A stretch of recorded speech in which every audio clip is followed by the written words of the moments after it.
වැටුප වියදම් කරන මාවතකට යොමු වෙන්න තීරණය කරන්න ඒ කියලා පොඩ්ඩක් කිව්වොත්. විනාඩි 45ක් පැයක් වගේ කාලයක් තමයි මම ඒක බලන් ඉඳලා ඒ ෂොට් එක ගත්තේ. ඔයාට මොකද්ද සබාදහම් උගන්වපු වැදගත්ම පාඩම මේ වයිල්ඩ් ලයිෆ් හරහා? වැරදිච්ච දෙයක්. හැබැයි ඒක කලාත්මක විදියට කැමරාවේ සටහන් වුණ එක. කැමරාවෙන් ගන්නේ නැතුව S දෙකෙන් විතරක් බලලා ඉවර කරපු අවස්ථාවක්.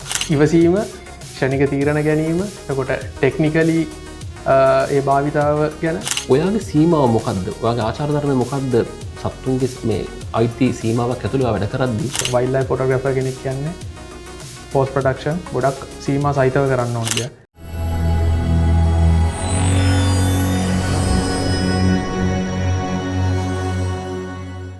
ඉතින් අදත් අපිත් එක්ක සම්බන්ධ වෙනවා විශේෂ ආරාධිතයෙක්. ඔහු භද්‍ර යෞවනයේ ඉන්න කෙනෙක් සහ නවකයෙක්. ඔහු නවකයෙක් වුණාට ඔහුගේ වැඩ නවකයෙක් කියලා මම කියන්නේ. ඔහුගේ පින්තූර වලින් ඡායාරූප වලින් ඔහු ඊට වඩා ගොඩක් දුර ගමන් කරන අනාගතයක පෙරමග ලකුණු මේ වෙනකොටත් පළ කරලා ඉවරයි. ඔහු නමින් රමිදු අත්තනායක. ඉතින් රමිදු මේ දවස්වල මොනවද කරන්නේ?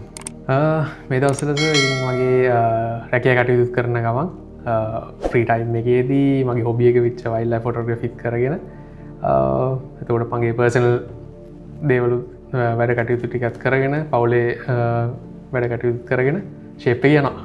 හොඳයි. රමිදු මට මෙහෙම කිව්වොත් එහෙම මම වයින් ඇහුවොත් එහෙම කවුද රමිදු අත්තනායක කියන්නේ? මම අහන්නේ රමිදු අත්තනායක කියන්නේ ඡායාරූප ශිල්පියා ගැන නෙමෙයි. රමිදු අත්තනායක කියන පුද්ගලයා ගැන. කවුද මේ?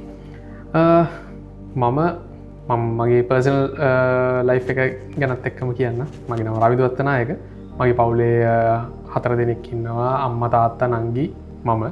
අපි 4 දෙනා. මම මේ වෙනකොට රැකියාව විදියට පෞද්ගලික ආයතනයක වැඩ කරන ගමන් හොබි එක විච් වයිල්ඩ් ලයිෆ් ෆොටෝග්‍රැෆි පැත්තත් කරගෙන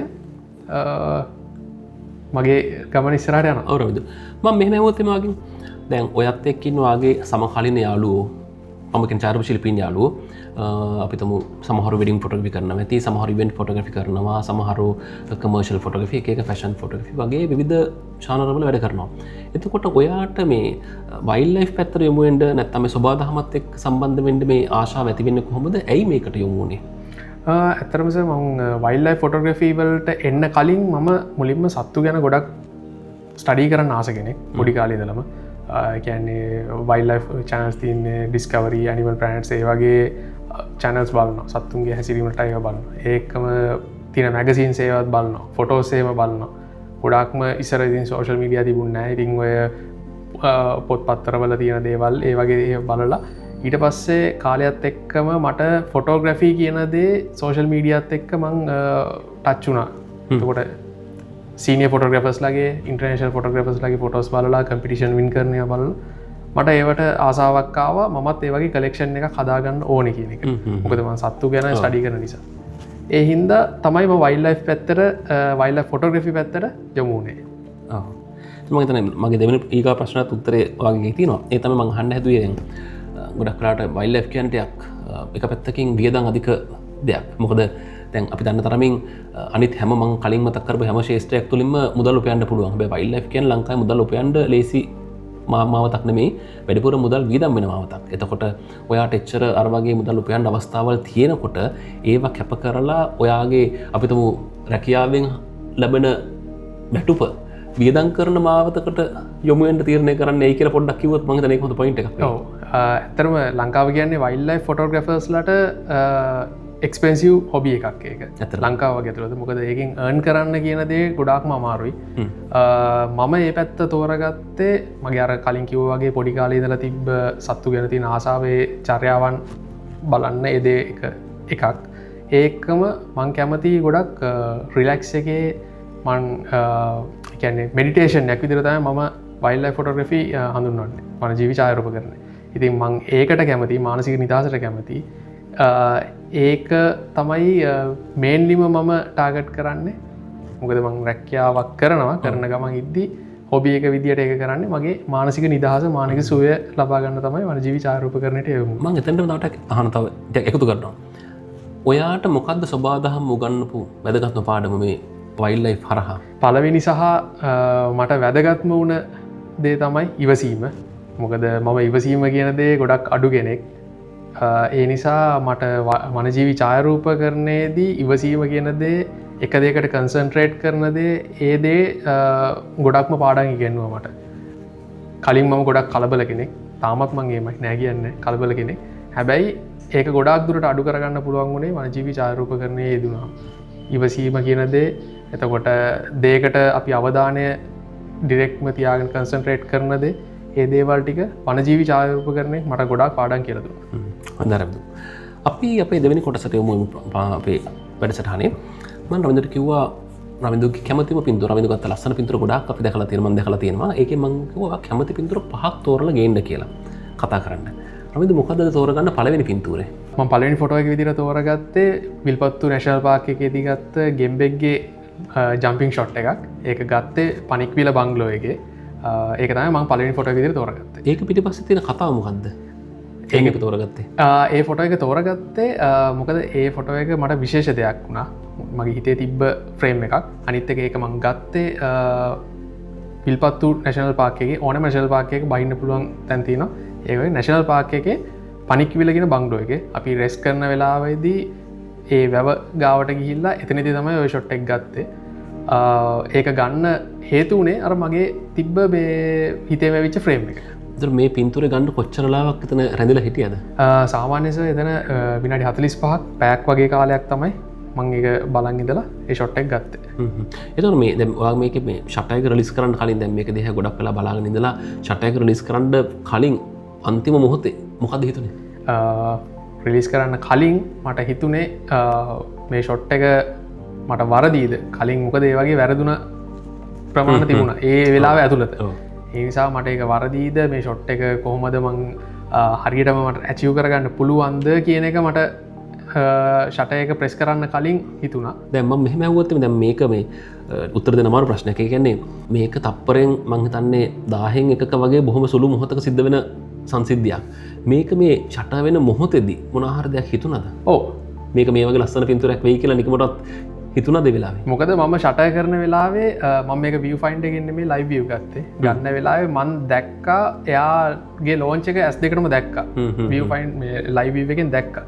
ඒ ලෝංච එකත් එක්කම ෂටය වෙනවත් මට තේරුණා මන් දැනගත්ත හරි ෂොට් එක වැදුනා කියලා ඒක තමයි මට එවලම හිතුණ හරි ෆ්‍රේම් එක හරි කියන එක අරගෙන බැලුවාම තමයි මට ඉතුරු ටික අදාගන්න බැරිවුණේ හරි මගේ හිතේ මැවිච්ච ෆොටෝ එක ඒ විදිහටම කැමරාවේ තියෙනවා කියලා මම මෙහෙම આવුත් එමෙ දැන් ඔයා ගත්ත මං කව ලස්සන පින්තූර ගොඩාක් අපි දකිනවා ඒ අතරින් දැන් මම 5ක් ගේන්න කිව්වහම අර කලෙක්ෂන් එකෙන් 5න් එකකට මේක එන්න හේතුවක් තියෙනවද හේතුව විදිහට කියන්නේ ටෙක්නිකල් සයිඩ්ඩයෙන් ගත්තොත් මේක ගන්න අමාරු ෂොට් එකක් අනිත් එක මම කලින් කිව්ව වගේම මං ආසාාවෙන් හිටපු ෆ්‍රේම් එකක් ඒක ගන්න හිතාගෙන හිටපු එකක් තව විශේෂ කාරණයක් වෙන්නේ මේක ලෝ ඇංගල් ගත්ත එකක් මොකද ලෝ ඇංගල් කියන්නේ අපේ ඇස්මානයේ පේන්නම වගේ තියෙන එකක් ඒ නිසා ටිකක් ඒක අමාරු චැලෙන්ජ එකක් තියෙන දෙයක් ඒ නිසා තම මම මේ ඒ කලෙක්ෂන් එකට ඇඩ් කරගත්තේ හොඳයි අපි යමු අපේ දෙවෙනි පින්තූරට මොකද දෙවෙනි ෆොටෝ එක දෙවෙනි ෆොටෝ එක විදිහට අරන් තියෙන නිසා මට වැරදිච්ච දෙයක් හැබැයි ඒක කලාත්මක විදිහට කැමරාවේ සටහන් වුණ එකක් ඔව් එතකොට මේ දැන් අපි දකිනවා මේ ලස්සන පින්තූරයක් සහ මේ වෙනස් විදිහක පින්තූරයක් අපි නිතරම දකින්නේ නැති මොහොතක් ඒතර මොකද මම පින්තූර ගැන විස්තර කරන්නේ ඒක වාට මම ඉතුරු කරනවා මට කැමති මේක පිටිපස්සේ තියෙන කතාව දැනගන්න මොකද්ද මේ සිද්ධිය මේ මොකද්ද මේ වෙන්නේ මෙතන මේක සිද්ධිය කියන්නේ මේක ගත්තේ මම තලංගම ලේක් එක ගාවදී නෝමලි මම වීකෙන්ඩ් එකේදී තලංගම ලේක් එකට ගිහිල්ලා ඉවරලා පොඩ්ඩක් ෆොටෝස් ටිකක් ගාලා මගේ ෆ්‍රී ටයිම් එක පැය දෙකක් එතනට ගත කරනවා ඒ ගිය වෙලාවක ටිකක් අඳුරු දැනගදී තමයි මම මුලින්ම ඡායාරූප ගන්න මගේ කැමරා එක සෙටින්ස් ටික හදලා තිබ්බේ. ඒකට ලෝ ෂටර් එකක් යූස් කරලා තිබුණේ. ඒ අඳුරු තැනකට ලයිට් එක හැදෙන විදියට. හැබැයි ෂණිකව මම දැක්කා මේ කුරුල්ලා මේ පැණි කුරුල්ලා ලෝටන් සන්බර්ඩ් ෆීමේල් කෙනෙක්. එයා ඇවිල්ලා මකුළු දැලක එල්ලලා තිබ්බ මේ පොඩි වේලිච්ච කොලේ හිටපු මකුළුවව අල්ලන්න තමයි එයා try කරේ. ඒ වෙලේ එයා එක තැන තටු ගහන සිද්ධිය දැක්කා. දැක්ක ගමන් මම අර තිබ්බ සෙටින්ග්ස් වලින්ම ෆොටෝ එක ගත්තා. මට ඔළුවට ආවේ නෑ මේක වෙනස් කරන්න ඕනේ මේ තමයි තිබ්බ සෙටින් එක කියලා. තිබ්බ එකම එහෙම්මම ෆොටෝස් ටික ගත්තා. මගේ වාසනාවකට හරියටම අයි එක ෆෝකස් වෙලා තිබ්බ එක ඒ විදිහටම තියෙනවා. හැබැයි අනිත් මෝෂන් එක තියෙන තැන් ටික මෝෂන් එක සඳහන් වෙලා තියෙනවා. ඒකයි මම කිව්වේ මං අදාළ සෙටිං එක නෙමෙයි යූස් කරේ වැරදීමක් වුණේ වැරදීම හැබැයි කලාත්මක පැත්තට භාජනය වුණා. ඔව්. දැන් අපි කලින් පින්තූරේ දැක්කා ඒක මම විනාඩි 45ක ලොකු වෙලාවක් රැඳිලා හිටියා. ඔව්. හැබැයි දැන් මේකෙදී රවින්දු කියපු විදිහට මම හිතන්නේ බොහොම ෂණිකව වෙන චාරිත්‍රාක් ගන්න අතරතුර දැකපු ෂණික සිදුවීමක්. ඒතර මම හිතන්නේ චාරිත්‍ර ශිල්පියෙක් විදිහට විශේෂයෙන් වයිල්ඩ් ලයිෆ් ෆොටෝග්‍රැෆර් කෙනෙක් විදිහට මෙන්න මේ ෂණික වෙනස් වීමට අපි සූදානම් වෙන්න ඕනේ නේද? මොකද ඒක නවාගේ අදහස. අනිවාර්යයෙන්. මොකද ඉවසීමෙන් බලාගෙන ඉඳලා දෙයක් කරනවා වගේම ෂණික තීරණ වලට යන්න පුළුවන් හැකියාවත් වනජීවි ඡායාරූපකරණයේදී තියෙන්න ඕනේ. මොකද අපි ඉන්නේ වෙන පරිසරයක. එතන වෙන සිදුවීම් අපි දන්නේ නැහැ මොන වගේ සිදුවීම්ද වෙන්නේ කියලා. ඉතින් ඒ වගේ දෙයකදී ෂණික තීරණ ගන්න ෂණිකව ක්‍රියාත්මක වෙන්න වනජීවි ඡායාරූප ශිල්පියෙක්ට හැකියාව තියෙන්න ඕනේ. අපි යන් අපේ තුන්වෙනි පින්තූරට. මොකද තුන්වෙනි පින්තූරේ? තුන්වෙනි පින්තූරේ විදිහට මං තෝරගත්තේ කොටියෙක්. ඒ ලංකාවේ වනජීවි ඡායාරූප ශිල්පීන්ගේ ආසම සබ්ජෙක්ට් එකක් ලෙපර්ඩ්ලා. ලෙපර්ඩ් කෙනෙක්. ඒ ලෙපර්ඩ් ගත්තෙත් මම විල්පත්තු ජාතික වන උද්‍යානයේ. ඒක ගන්න කොමාරි අපි පැය 2ක් විතර වගේ කාලය ගත කරා. ඒ ගත කරපු කාලයත් එක්ක ඒක තියෙන්නේ ගහදිගේ ලෙපර්ඩ් ෆීමේල් ලෙපර්ඩ් කෙනෙක් ගහදිගේ ඇවිදින එක. මොකද මේ ඒ ඡායාරූපය ගන්න කලින් අපි ප්‍රෙඩිට් කරා මේ ගහට අනිවාර්යෙන් එන්න ඕනේ කියලා. මොකද අපිත් එක්ක ගිය අපේ සෆාරි ජීප් ඩ්‍රයිවර් දක්ෂ රියදුරෙක්. එයා මතක් කරන්න ඕනේ එයා නිසා තමයි ගොඩක්ම මේ ඡායාරූපය ගන්න පුළුවන්. අපේ විල්පත්තු ජාතික වන උද්‍යානයේ ඉසිර සහෝදරයා තමයි ඒකට ගොඩක්ම සපෝට් එක දුන්නේ. මොකද එයා ප්‍රෙඩිට් කරා මේ ගහට තමයි එන්නේ කියන එක. ඉතින් අපි ඒ තැනට ගිහිල්ලා අපේ ෆ්‍රේම් එක හදාගෙන තියන් හිටියා. හිතුවා වගේම එයාගේ ගමන් මාර්ගය ඇවිල්ලා ඒ ගහට නැග්ගා. නැගලා ගහ දිගේ චුට්ටක් උඩට යන ෆ්‍රේම් එක තමයි මේක තියෙන්නේ. හොඳ බෑග්ග්‍රවුන්ඩ් එකක්, ලස්සන ෆ්‍රේම් එකක්. ඒ හින්දා මම අර කලෙක්ෂන් එකේ ෆොටෝ 5 ඇතුළත මේක යොදාගත්තා. මේ රවින්දු ලස්සන තැනක් කිව්වා. ඒ තමයි මේ දැන් විමසිලිමත් භාවය සහ සත්ව චර්යා ගැන අවබෝධය. මොකද දැන් ඒ මම හිතන්නේ දැන් ඔයාගේ සෆාරි ඩ්‍රයිවර් එක අවබෝධ කරගෙන හිටියත් මම හිතන්නේ ඡායාරූප ශිල්පියෙක් විදිහට වයිල්ඩ් ලයිෆ් ඡායාරූප ශිල්පියෙක් විදිහට ඒකේ තියෙන වැදගත්කම කොහොමද? මොකද්ද ඔයාගේ ප්‍රැක්ටිස් එකේ ඇතුළේදී? ඔව් අනිවාර්යෙන්. මොකද වනජීවි ඡායාරූප ශිල්පියෙක් කියන්නේ නිකන් කැමරා එකක් ගත්තා just click. ඒක නෙමෙයි. වනජීවීන් ගැන අවබෝධය තියෙන්න ඕනේ. ඒගොල්ලෝගේ චර්යා රටා, එයාලගේ හැසිරීම, එතකොට එයාලා ඉන්න තැන්, එයාලා ගැවසෙන තැන් ගැන අයිඩියා එකක් තියෙන්න ඕනේ. ඒ ගැන අවබෝධයක් තියෙන්නම ඕනේ. නැත්තම් අපිට ඕන ඡායාරූපය, අපිට ඕන ෆ්‍රේම් එක කවදක්වත් ගන්න හම්බ වෙන්නේ නැහැ. ඉතින් ඒක අපිට වගේම අපිත් එක්ක සෆාරි ජීප් එකේ යන ජීප් රථ රියදුරන්ටත් ඒක තියෙන්න ඕනේ. රියදුරන්ට කියනකට වඩා ඒගොල්ලෝ ගොඩක්ම ලොකු සේවයක් කරන්නේ. මොකද එයාලා අපිට වඩා ඒ සත්තු ගැන දෙයක් දන්නවා. ඒ වගේම වනජීවි ඡායාරූප ශිල්පීන් විදිහට අපිටත් ඒ ගැන අවබෝධයක් තියෙන්න ඕනේ. එහෙම තිබුණොත් තමයි සක්සස් වෙන්න පුළුවන් අනිවාර්යයෙන්. අනිවාර්යයෙන්ම. හොඳයි රවින්දු. අපි යමු පීගාව පින්තූරට. මොකක්ද ඒක? ඊළඟට මම සිලෙක්ට් කරගත්ත ෆොටෝ එක ඒකත් කුරුල්ලන්ගේ බිහේවියර් එකක්. ඒකත් මම ගත්තේ මම සුපුරුදුව යන්න ආස තැනක තලංගම ලේක් එකවට. මම ගොඩක් කැමතියි පිළිහුඩුවන්ගේ ෆොටෝස් ගන්න.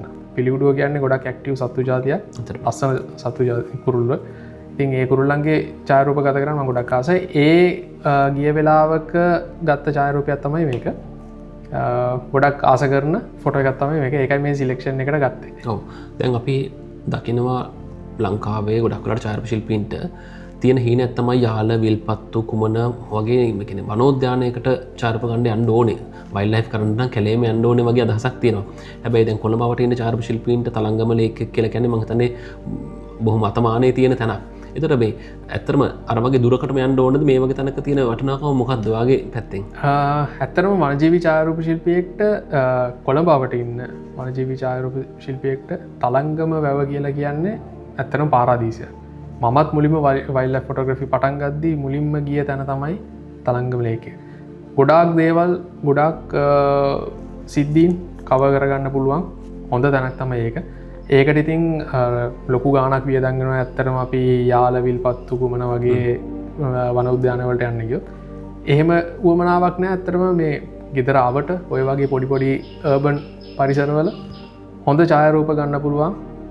කම්පිටිෂන් වලට දානවා නම් කම්පිටිෂන් වින් කරන්න පුළුවන් ඡායාරූප ගන්න පුළුවන් හොඳ තැනක් තමයි ඔය වගේ නාගරික පරිසර පද්ධතිය. ඇත්තටම අන්තික තව දැන් මේ පින්තූර මම දකින දෙයක් දැන් මේ පිළිහුඩුවන්ගේ විශේෂයෙන්ම ඔයා කිව්ව මේගොල්ලෝ හරි කාමය හරි කලබලකාරී සහ හරි මේ වේගවත් ක්‍රියාකාරකම් තියෙන දෙන.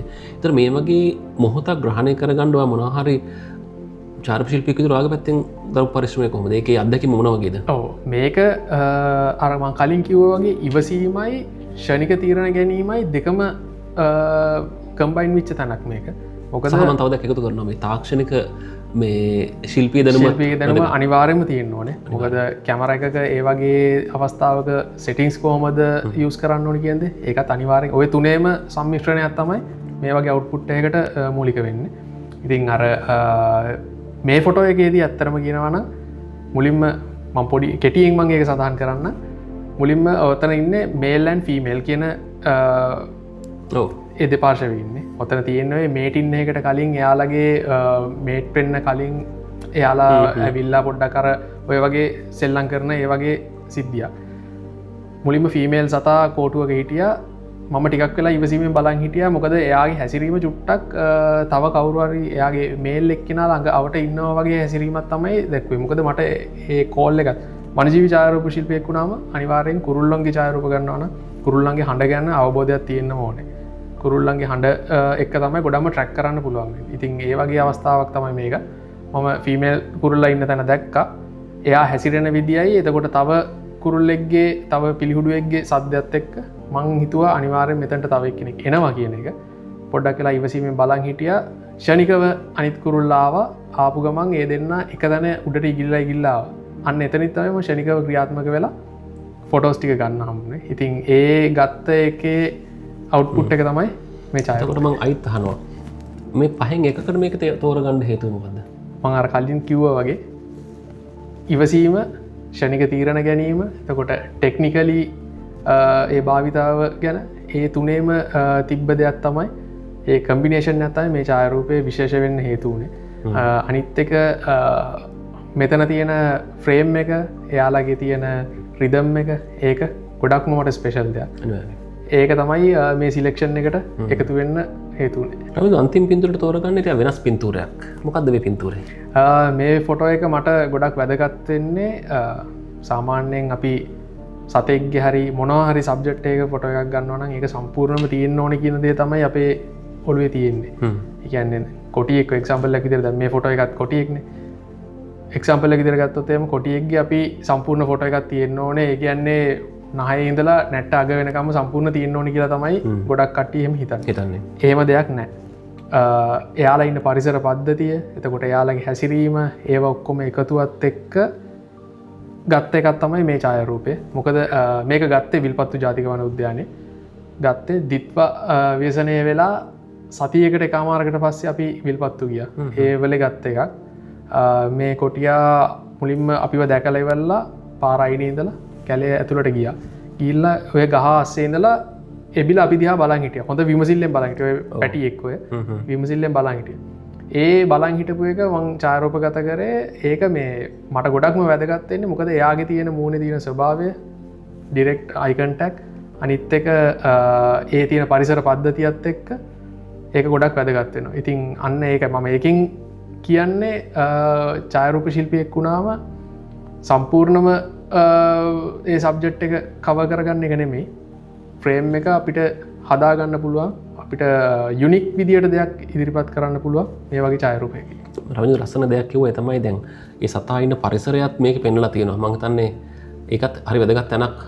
මේ අදාළ සත්වයා වගේම ඔහු නියෝජනය කරන පරිසරයත් වයිල්ඩ් ලයිෆ් පින්තූරයක වැදගත්. අනිවාර්යයෙන්. මොකද සතුන්ගේ හැබිටෑට් එක, චර්යා රටාවන්, ඒ දේවල් ඔක්කොම අපි ගන්න ෆොටෝ එකේ අපි ගන්න ඒ ඡායාරූපේ සඳහන් වෙලා තියෙනවා නම් ඒක ගොඩාක් වැදගත්, ගොඩක්ම වටින ඡායාරූපයක් වෙනවා. අපි මේ වෙනකොට ලස්සන පින්තූර කීපයක් බලලා තියෙනවා.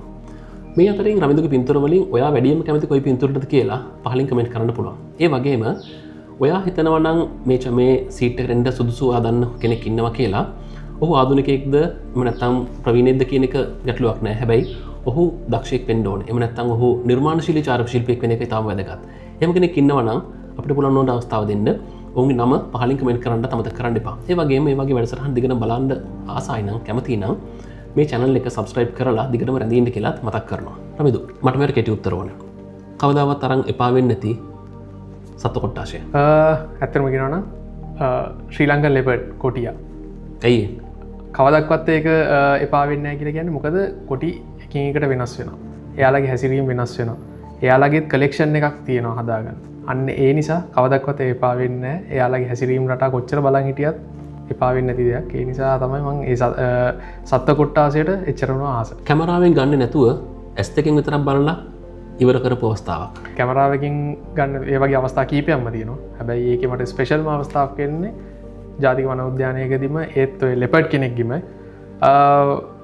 මං කෙටියෙන් විස්තරය කියන්න ඕලුමුවක් අපිට ඉස්සරයි අප ජීපෙකට ඉස්සරයි පාර මාරුණ අපි දන්න ඒතන කොටිය කින්නෝ කියලා මොකද අනිත් සත්තුන්ගේ තියෙන හැසිරීම් රටා යාලගේ එලම් කෝල් එක්ක ටියක් වෙලා ඇද්දි ඒ ඔල්මුවා යම් දෙකට බියට පත් වෙලා වෙල්ලා එක පාට්ට අපි දැක්ක කැලෑරෝද අස්සක ඉඳලා උඩින් පැනලා දිව්ව ඒ දුවල තප්පර භාගයක්වත් ගිය නෑ එයාගේ පිටිපස්සේ හිටපු ලෙපඩ් එතනින් උඩින් පැන්න මම දැකපු ලොකුම ජම්ප එක එකන් නෝමල් බිම ඉඳලා උඩින් පැනපු ලොකුම ජම්ප එක ඒක අපි එක්කටපු කාටවත් කැමරාවක සටන් කරග නම්බුණ හැබ ඇස් දෙගෙන් දැක්ක කවදක්වත් ඒ අමතක වෙන්නන්න තාමත් ඒ ජාතිකවන උද්‍යානය එතනින් යනකොට ඒ ෆ්‍රේම් එක මැවිලා පේ මතක් වෙනවා ඔයාගේ වයිල්ලයි ෆොටෝග්‍රෆි ගැන තියෙන අවබෝධය නැත්තමගේ දෘෂ්ටිකෝණය සම්පූර්ණ වෙනස් කරපු අවස්ථාව ඇත්තරම කිනවනම් මම මුලින්ම වනජීවි චාරූපකරණයට ආවට පස්සේ මං කලින් අර කිව්වා වගේ කුරුල්ලන්ගේ ෆොටෝස් අර්බන් පරිසරය ඒ තමයි මං ගොඩම්ම ගැවසුනේ ඉතින් මං එතනින් එහාට යන්න ලොකුම ආසාාවක් තිබුණෙත් නෑ කියන්නත් බෑ හැබැයි මං යන්න එහෙම ලොකුම මට අර පිටුහලක් වුණේ නෑ මං කොළඹාවට විතරක් ඊටපු නිසා හැබැයි මාත් එක්ක ඊට පස්සේ දැන් මාත් එක්කම ඉන්න සමකාලීන මේ සීනිය ෆොටෝග්‍රැෆ කෙනෙක් වෙන ඉසුරු ප්‍රවීන් රණසිංහ මාදරය මතක් කරන්න ඕනේ තාමත් මාත් එක්ක එකන්නේ ෆොටෝග්‍රෆී ටුවර්ස් වල්ට එම යන ඒ අයිය තමයි මාතක එකතුනාට පස්සේ කොළඹෙන් පිට පරිසර පද්ධතින් වලට යන්න යාල විල්පත්තු කුමන ඒ තැන්වලට ගිහිල්ල ලෙපඩ් පිස්සුව කෙරීමගෙන ලෙපඩ් පිස්සුව ඇති කරේ එයා තමයි ඒක තමයි මට ලොකු පිටුහලක් වුණේ වයිල්ලයිෆල තව අප්ඩේට් ස්ටෙප් එකට යන්න තාමත් යන්න බැරිවෙච්චි කවදහර යනමය කියලා හිතින් හිතාගෙන ඉන්න මොනහර තැනක් තියෙනවද අනිවාරෙන් තියෙනවා වනජීවි චාරූප ශිල්පියෙක්ගේ ඩ්‍රීම් ස්පොට් කීපයක් තියෙනවා ඒකෙන් මං ආසම තැනත් තමයි කෙන්යාවල මසයි මාර මොකන්ද හේතුව ඒ ඉන්න ස්පීසිස් අනිත් එක ඒ තියෙන පරිසර පද්ධතින් ඒතින් ලයිට් කන්ඩිෂන් එක ඒ දේවල් එක්ක චාරූප ගන්නවා කියන්න එක වෙනම ලෙවල් එක ඒ දේවල් ටික ඇචිව් කරන්න ගොඩක් මාසාාවෙන් ඉන්න කවදහරි නොබෝ කලකින් ඒද ඇචිව් කරගන්නවා කියන එක තමයි මගේ එක බලාපොරොත්තු අයි කවදාක මේදේ කරන්න පා කියලා ස්වබාදහම කෙරදි පාඩම කලබලේ තමයි කලබල වෙලා ගොඩක් දේවල් මම මග අරගෙන තියෙනවා මේ මගේ කාලය ඇතුළත මොකද කලබලේ නිසා මට ලස්සන ෆ්‍රේම්ස් ලස්සන ෂොට් මිස්සලා තියනවා ඒක ස්වබාදාව මට ගොඩක් කියල දුන්න තැනක් ඒක කලබල වෙන්න ඇතුව ඉවසීමෙන් හිටියොත් අපිට ඕනද ඇචිව් කරගන්න පුළුව රමිදු අපි දැනගතක් රමිදුකෙන් කවුද කියලා රමින්දුගේ චායරූප ගැන කතා කරා මං කැමති රවින්දුගේ අත්දැකීම් සොසයිටිකත් එක ෂය කරගන්න ම මෙතනදී ප්‍රශ්න කීපයක් එක්ක එක බෙදාගන්නවා රමිදු සංරක්ෂණ නැත්තම් පරිසර සංරක්ෂණය කියනදේ වනජීවි චාරප ශිල්පය හරහා නැත්තම් ෆොටෝග්‍රෆි තුළින් කොහොමද වයිල්ලයි ෆොටෝග්‍රෆිලින් කොහොමද වනජීවි සංරක්ෂණයට බලපාන්නේ ඇත්තරම වනජීවි චාරූප ශිල්පියෙක් කියන්නම වනජීවි සංරක්ෂණය පරිසර සංරක්ෂණයට දායක වෙන කෙනෙක් ඒක මොකද මේ චාරූපයකට විතරක් කොටු විච්ච දෙයක් නෙමේ සතුන්ගේ තින හැසිරීම් රටා දැනගන්නවා වගේම ඒගොල්ලොම ආරක්ෂා කරගන්න මොකද වනජීවි චාරූප ශිල්පියෙක්ට එයාගේ දෙයක් එලියට දාන්න පුළුවන් වෙන්නේ ෆොටෝ එකක් එලියට දාන්න පුළුවන් වෙන්නේ ඒ සතුන් ඒ පරිසරය රැකුණොත් ඉතිං ඒ දේවල් එක්ක ඉස්සරහට පරිසරය රැකගන්න දේවල් ඒවට දායක වෙන එක වනජීවි චාරූප ශිල්පියෙක්ගේ අනිවාර්යෙන්ම තියෙන්න්න ඕන දෙයක් වයිල්ල ෆොටෝග්‍රෆ කෙනෙක් කියන්නෙම ඒදේ ඇත්තටම ප්‍රමිතු ගොඩක් කතා කර විසීම ගැන එතකොට මේ වයිල්ලයි් ෆොටෝග්‍රෆි වලින් ඔයාට ඉවසීම ගැන උගන්නපු ලොකුම් පාඩමොකක්ද ඉවසීම ගැන උගන්නපු ලොකුම් පාඩම කියන්නේ මට ඒකින් තනිකරම කියල දුන්න ඉවසීම ගැන තමයි මොකද ඉවසීම කියනදේ අඩු කෙනෙක්ට වනජීවි චායරූප කරණය යෙදීම ඒ වයිල්ලයි ෆොටෝග්‍රෆි හොබිය එකක් විදිට කරන එකින් මානසිකව ගොඩාක් තැන්පත් වෙන්න බලපානවා. ඉතින් මට ඒක ගොඩක් තැන්වලදී ප්‍රයෝජනවත් වුණා. තව දෙයක් මැක්‍රෝ ෆොටෝග්‍රැෆි කරන එක. මැක්‍රෝ කියන්නේ වයිල්ඩ් ලයිෆ් ෆොටෝග්‍රැෆි වලම එක කොටසක්. මැක්‍රෝ ෆොටෝග්‍රැෆි ඒකෙදි ඉවසීම කියන දේ සාමාන්‍ය වයිල්ඩ් ලයිෆ් ෆොටෝග්‍රැෆර් කෙනෙක්ට වඩා ගොඩක්ම වැදගත් වෙන දෙයක්. ඉතින් ඒක එක්ක ඉන්නවා කියන්නේ ඉවසීම, එතකොට අපේ මානසිකව නිදහස කියනද ඒ දේවල් ගොඩක්ම ඩිවලප් වෙන තැන. ඔයාගේ වයිල්ඩ් ලයිෆ් ෆොටෝග්‍රැෆි වල ස්ටයිල් එක වෙනස් කරන්න නැත්නම් ඔයාගේ දැක්ම වෙනස් කරන්න වගේ ඒ මේ කියන නැත්නම් සරලව කිව්වොත් ඔයාගේ මෙතෙක් කරගෙන ආපු වයිල්ඩ් ලයිෆ් ෆොටෝග්‍රැෆි වෙනස් කරන්න බලපාපු ප්‍රධානම ඉන්වෙස්ට්මන්ට් එක මොකද්ද? ඉන්වෙස්ට්මන්ට් එක කියන්නේ මම ඡායාරූප ශිල්පියෙක් විදියට අප්ග්‍රේඩ් වෙන්න පටන් ගද්දී මම මුලින්ම ලෙන්ස් එකකට ටෙලි ලෙන්ස් එකකට ගියා. ඒ ටෙලි ලෙන්ස් එක තමයි සෙකන්ඩ් හෑන්ඩ් ටෙලි ලෙන්ස් එක. ගොඩක්ම කට්ටිය පටන් ගන්නකොටම හොඳ දැන් ඉන්න නවක ෆොටෝග්‍රැෆර්ස්ලා හොඳම ඉක්විප්මන්ට්ස් වලින් පටන් ගන්න. මම පටන් ගත්තේ පල්ලෙහාම ඉක්විප්මන්ට්ස් වලින් පටන් අරගෙන ඊට පස්සේ පළවෙනි අප්ග්‍රේඩ් එක තමයි Tamron 150-600 ලෙන්ස් එකක් ගත්ත G1 එකක් සෙකන්ඩ් හෑන්ඩ් ලෙන්ස් එක. ඒක තමයි මගේ ටර්නින් පොයින්ට් එක වුණේ වයිල්ඩ් ලයිෆ් ෆොටෝග්‍රැෆි වල තව ඉස්සරහට හොඳ දේවල් ටිකක් කරන්න ඕනේ කියන එක. ඒක තමයි මගේ පළවෙනි හා ප්‍රධානතම ඉන්වෙස්ට්මන්ට් එක වයිල්ඩ් ලයිෆ් ෆොටෝග්‍රැෆි වල. අපි වයිල්ඩ් ලයිෆ් කරන්න ගියාම අපි යන්නේ කැලේකට. අපි ඉන්නේ සත්තුන්ට අයිති පරිසරයක ඇත්තටම කිව්වොත්. එතකොට මේකේ ඔයාගේ සීමාව මොකද්ද? ඔයාගේ ආචාර ධර්මය මොකද්ද? සත්තුන්ගේ මේ අයිති සීමාවක් ඇතුළේ වැඩ කරද්දී මොකද්ද ඔයාගේ ප්‍රැක්ටිස් එක? මොකද්ද ඔයාගේ වැඩ කරන්නේ කොහොමද? වනජීවි ඡායාරූප ශිල්පියෙක් කැලේකට යනවා කියන්නේ අපි යන්නේ ඒ සත්තුන්ගේ තියෙන පරිසර පද්ධතියට. එතකොට අපි එයාලගේ ගෙදරට ගියා හා සමානයි. අපිට එතකොට අපිට ඕන විදිහට හැසිරෙන්න බෑ. අපි ගොඩාක් සීමා සහිතව තමයි හැසිරීම් රට සිදු කරගන්න ඕනේ. එයාලට එයාලගේ තියෙන හැසිරීම් රටා, එයාලගේ හැබිටේට්ස් ඒවා අපි වෙනස් කරන්න යන්න බෑ. එයාලගේවට හැසිරීම් රටාවට බාධාවක් වෙන්නත් බෑ. අපි අපේ ෆොටෝග්‍රාෆ් එක ගන්න ඒ සීමාවන් ඇතුළේ තමයි ගොඩක් වැඩ කරන්නේ.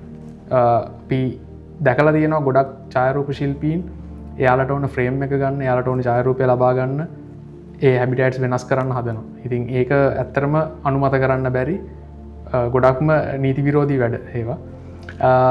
ඒ නිසා අපි අපේ සීමාවක් ඇතුළත මේක ඉන්න පුළුවන් නම් දෙපැත්තම බැලන්ස් එකේ අපිට ලස්සන ෆොටෝ එකක් ගන්නත් පුළුවන්. එයාලත් එයාලගේ පරිසරයේ ලස්සන ජීවත් වෙනවා. රමිදු, ඔයාගේ වයිල්ඩ් ලයිෆ් ෆොටෝග්‍රැෆි ලයිෆ් එකම වෙනස් කරපු නැත්නම් ඔයාගේ මේ ගමන හැඩගස්සපු ඔයාව ඉන්ස්පයර් කරපු ශිල්පීන් කවුද? මම පටන් ගත්ත දැන ඉඳලම කියන්න. මම මුලින්ම වයිල්ඩ් ලයිෆ් ෆොටෝග්‍රැෆි වලට එන්න පොඩි කැමරා එකක් මුලින්ම ගත්තට පස්සේ සෝෂල් මීඩියා වල බලනකොට මට මුලින්ම ඉන්ස්පයර් වුණේ මගේ පළවෙනි ගුරුතුමා මොහානාත්ම පිටියස. සර්ගේ ෆොටෝස් වගේ මුලින්ම දැකලා තමයි මම සර්ව කන්ටැක්ට් කරේ. ඊට පස්සේ එතනින් පස්සේ තව මම ජාත්‍යන්තර ෆොටෝග්‍රැෆර්ස්ලා බැලුවා.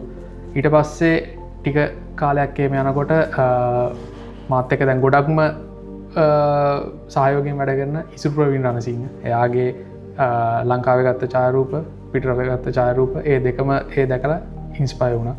ඊට පස්සේ ඉන්ටර්නැෂනලි ගත්තොත් එහෙම ඩේවිඩ් ෆ්ලොයිඩ් කියලා ඉන්නවා ෆොටෝග්‍රැෆර් කෙනෙක්. එයාගේ තියෙන ඒ ෆොටෝස් වලට මම ආසයි, එයාගේ වයිබ් එකට ඒ දේවල් වලට. එතකොට වරුණ ආදිත්‍ය ඒ වගේ ඉන්දියන් ෆොටෝග්‍රැෆර් කෙනෙක්. එයාලගේ තියෙන ෆොටෝස් වල ඒ තියෙන ෆ්‍රේම්ස් තමයි ගොඩක්ම මම ඉන්ස්පයර් වුණේ වයිල්ඩ් ලයිෆ් ෆොටෝග්‍රැෆි වලට තව තවත් ඉස්සරහට ඉම්ප්‍රූව් කරගන්න. මොනවාද ඔවුන්ගෙන් ඔයා ඉගෙන ගත්තේ? එයාලගෙන් ඉගෙන ගත්ත දේවල් තමයි මේන්ලිම ටෙක්නිකල් සයිඩ් එකෙන් ගත්ත ෆ්‍රේම් එක. එයාලා ගන්න ඡායාරූප අපි නිකන් දැක්ක ගමන් අර දැක්ක දේ දැක්ක විදියට ගන්න නැතුව ඒ පරිසරය පද්ධතියයි එයාලගේ තියෙන කියන්නේ ඇහැ කියන දේ ඒ දේ ඉගෙන ගත්තා.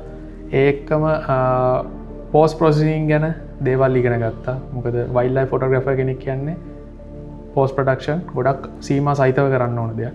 ඒ දේවල් ඉගෙන ගත්තා.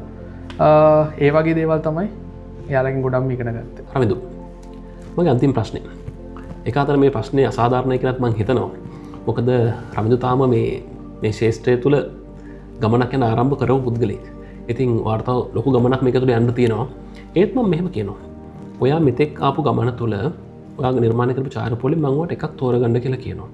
හැබැයි ඒ කියන්නේ ඒ පින්තූර තෝරගන්න පින්තූරේ තමයි ඔයා වඳුරගන්නේ. කෙනෙක්ට රවිදු අත්තනායක කියලා කිව්වහම මතක හිටන පින්තූරයක් තෝරගණ්ඩ කියලමං කියනවා මොකක්ද තෝරගන්නේ මං හිතනවා එකන්නේ ගොඩක් ෆොටෝස් මගේ ෆොටෝස් බලන්න දකින කට්ටේ මතක හිටින ෆොටෝ එකක් විදිට තියෙන්නේ මේ ඡායාරූපය මේක ගොඩක්ම විශේෂ වෙන්නේ කන්සර්වේෂන් සයිට් එකට දෙයක් පනිවිඩයක් දෙන්න පුළුවන් ෆොටෝ එකක් මේක ඇයි චුට්ටක් පැදිලිකරුත් ඕ මේ ෆොටෝ එක ගත්තේ තලංගම වෙටලන්නේ මංකිව අර්බන් ඒරයා එකක නාගරික පරිසර පද්ධතියක තියෙන වෙටලන්න එක එතන ඒ වගේ පරිසර පද්ධතියක දැම් මේ පින්තුර තියෙන්නේ පර්පල් හෙරන් කෙනෙක් මාළුවෙක්ව අල්ලන් ඉන්න ඡායාරූපයක් හැබැයි මේ ඡායාරූපයේ විශේෂත්වය වෙන්නේ මේ මාළුවා ඉන්වේසිව් ෆිෂ් කෙනෙක් ආක්‍රමණශීලී මාළුවෙක් අපේ පරිසර පද්ධතියේ හැදෙන කෙනෙක් නෙමෙයි මේ මිනිසා විසින් පුරතලයට ඇති කරන එකන පෙට් ෆිෂ් කෙනෙක් විදිට ඇති කරලා අන්තිමට හදාගන්න බැරි වුණාම මේ වගේ ජලජ පරිසරවලට මුදාහරනවා ඉතින් ඒක ඇත්තනම අපේ තියෙන ලෝකල් මේ බයෝඩයිවර්සිටියකට ලොකු බලපෑමක් මෙයාලා සාමාන්‍යයෙන් නොක්ටර්නල් ස්පීසිස් එකක් එතකොට තිවා කාලයේ ගොඩක් වෙලාවට හැංගිලා ඉඳලා රාත්‍රී කාලය තමයි ඇක්ටිව් වෙන්නේ ඉතින් රාත්‍රී කාලයේදී අපේ ඉන්න ජලජ පරිසරයේ ඉන්න මාළු විශේෂ ගොඩක් වෙලාවට හැංගිලා ඉන්න තමයි බලන්න එතකොට මෙයාලා කරන්නේ යාලගේ බිත්තර පැටව ඔක්කොම ආහාරයට ගන්න දඩයන් කරන්න ගන්න රෑට ඉතින් ඒකෙන් අපේ ලෝකල් බයෝඩයිවර්සිටියකට ලොකු හානියක් වෙනවා ඉතින් මේ ෆොටෝ එක මට වැදගත්වෙන්නේ මේ වගේ පරිසර පද්ධතියක මේ වගේ මාළු විශේෂ ඉන්නවා කියන එක මේකින් සනාත වෙනවා ඒක ගොඩක් කට්ටිය දැකලා තිනා මේ ෆොටෝ එක දැක්කාම අඳුරනවා කාගෙද ගත්තේ කියන ෆොටෝය ඉතින් ඒකයි මට මේ ෆොටෝ එක ගොඩක්ම විශේෂ වෙන්නේ අනිත් කාරණය මේක මගේ කම්පිටිෂන් වල මන්දාපු කම්පිටිෂන් ගොඩක් වින් කරපු ෆොටෝ එක පමිදු අපි ගොඩක්දල කතා කරා ඉතින් අවසන් වශයෙන් අද දවස පිත් එක්ක සම්බන්ධ වෙලා ආරාධනය පිළිඅරන් මෙතනට ඇවිල්ලා ඔයාගේ අත්දැකීම් ලස්සන පින්තූර හැමෝත් එක්කම ෂෙයා කරගත්තට ගොඩක් ස්තුතියි ඒ වගේම බියොන්ඩ් ද ෆ්‍රේම් වෙනුවෙන් මේ ඔයාගේ ඡායාරූප ජීවිතයේ ඉස්සරහ හැම කටයුත්තක්ම සාර්ථක වෙන්න කියලා සුබපතනවා බොහොම ස්තුතියි ඒ වගේම හරිස මට බියොන්ඩ් ද ෆ්‍රේම් මේ ප්‍රෝග්‍රෑම් එකට ආරාධනා කරලා අත්දැකීම් බෙදාගන්න මේ කතා කරපු එකට බොහොම ස්තුතියි මම සුභ ප්‍රාර්ථනා කරන බියොන්ඩ් ද ෆ්‍රේම් එකට තව තවත් ඉස්සරහට මේ වගේ ආධුනික එතකොට ප්‍රවීණ ඡායාරූප ශිල්පීන්ව අදහස් බෙදා හදාගන්න ගෙනල්ලා එයාලගේ තව දීර්ඝමත් කිරීමක් විදියට මේ කරන වැඩ කටයුතු ටික සරල ප්‍රකාරයෙන් සාර්ථක වෙන්න ඕනි කියලා මම සුභ ප්‍රාර්ථනා කරනවා ඒ වගේම thank you so much Harsha sir මේකට මාව සම්බන්ධ කරගත්තට thank you රවින්දු හැම ඡායාරූපයක්ම කිසියම් හෝ මොහොතක් ග්‍රහණය කරගන්නවා ඒ වගේම හැම ඡායාරූප ශිල්පියෙක්ම දවසක කිසියම් මතකයක් ඉතුරු කරලා යනවා මේ බියොන්ඩ් ද ෆ්‍රේම්